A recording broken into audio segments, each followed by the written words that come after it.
കേരളത്തിൽ മൂന്നാം LDF സർക്കാർ വരണമെന്നാണ് ജനങ്ങൾ ആഗ്രഹിക്കുന്നതെന്ന് CPIM സംസ്ഥാന സെക്രട്ടേറിയറ്റ് അംഗം PK ബിജു. CPIM ചെയർപേരിയ സമ്മേളനത്തിന്റെ ഭാഗമായ പൊതുസമ്മേളനം ഉദ്ഘാടനം ചെയ്ത് സംസാരിക്കുകയായിരുന്നു അദ്ദേഹം. ചേലക്കര നിയമസഭാ മണ്ഡലത്തിലെ ഉപതെരഞ്ഞെടുപ്പിൽ LDF വൻ പരാജയം ഏറ്റുവാങ്ങുമെന്നാണ് UDF പ്രചരിപ്പിച്ചത്. എന്നാൽ തെരഞ്ഞെടുപ്പ് ഫലം വീണ്ടും LDF സർക്കാർ വരണമെന്ന് ജനങ്ങൾ ആഗ്രഹിക്കുന്നതിന്റെ തെളിവാണ്. 2011 മുതൽ 16 വരെയുള്ള പിന്നോക്കാവസ്ഥയിലായിരുന്ന കേരളത്തിലേക്ക് പോകാൻ ജനങ്ങൾ ആഗ്രഹിക്കുന്നില്ല. UDF സർക്കാർ നടപ്പിലാക്കാൻ കഴിയാതെ ഉപേക്ഷിച്ച വികസന പദ്ധതികളെല്ലാം പൂർത്തീകരിച്ച് നവകേരളം എന്ന ലക്ഷ്യവുമായി മുന്നോട്ടു പോവുകയാണ് പിണറായി സർക്കാർ. രാജ്യത്തിന്റെ ഭരണഘടന തകർത്ത് ഒരു രാജ്യം ഒരു ഭാഷ ഒരു മതം എന്ന ലക്ഷ്യം വെച്ചാണ് BJP കഴിഞ്ഞ ലോക്സഭാ തെരഞ്ഞെടുപ്പിനെ നേരിട്ടത്.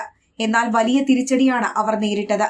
മതധ്രുവീകരണം ഉണ്ടാക്കി വോട്ട് നേടാൻ രാമക്ഷേത്രത്തിൽ പ്രധാനമന്ത്രി തന്നെ പ്രാണപ്രതിഷ്ഠ നടത്തിയ ഉത്തർപ്രദേശിലും BJP തകർന്നടിഞ്ഞു.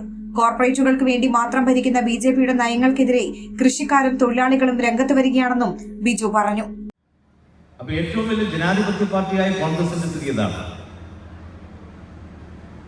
ഭാരതീയ ജനതാ പാർട്ടിക്കും നമ്മുടെ നാട്ടിലെ ഭാരതീയ ജനതാ പാർട്ടിയുടെ പ്രവർത്തകരായി നടക്കുന്നവർക്ക്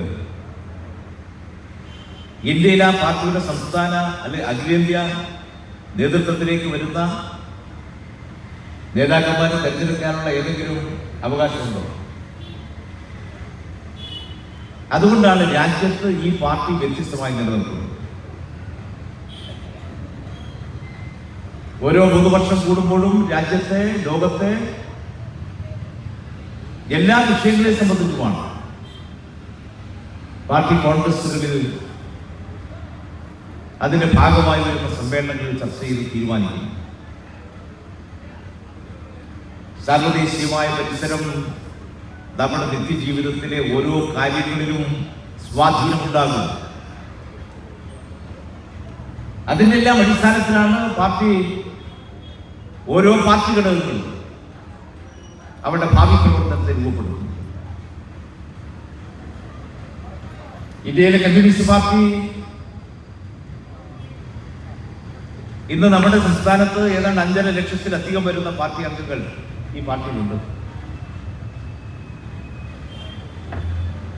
രാജ്യത്ത് കാശ്മീർ മുതൽ കേരളം വരെ വിവിധ സംസ്ഥാനങ്ങളിൽ നമ്മുടെ പാർട്ടിയുടെ ഘടകമുണ്ട്. ജനാധിപത്യപരമായി തിരഞ്ഞെടുക്കപ്പെട്ട സംവിധാനങ്ങളിൽ പല സംസ്ഥാനങ്ങളിലും സ്വാധീനമുള്ള പാർട്ടിയുമാണ്.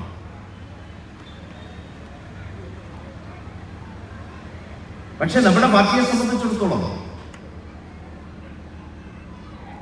ആ പാർട്ടിയുടെ വളർച്ച ഉണ്ടാവരുത്. അതിപ്പോ തുടങ്ങിയതല്ല. 1920കളിൽ ഇന്ത്യയിലെ വിപ്ലവകാരികൾ സഖാവ് M.N. റോയുടെ നേതൃത്വത്തിൽ താഷ്കന്റിൽ വെച്ച് പാർട്ടി ഉണ്ടാക്കിയ സന്ദർഭം മുതൽ തുടങ്ങിയതാണ്.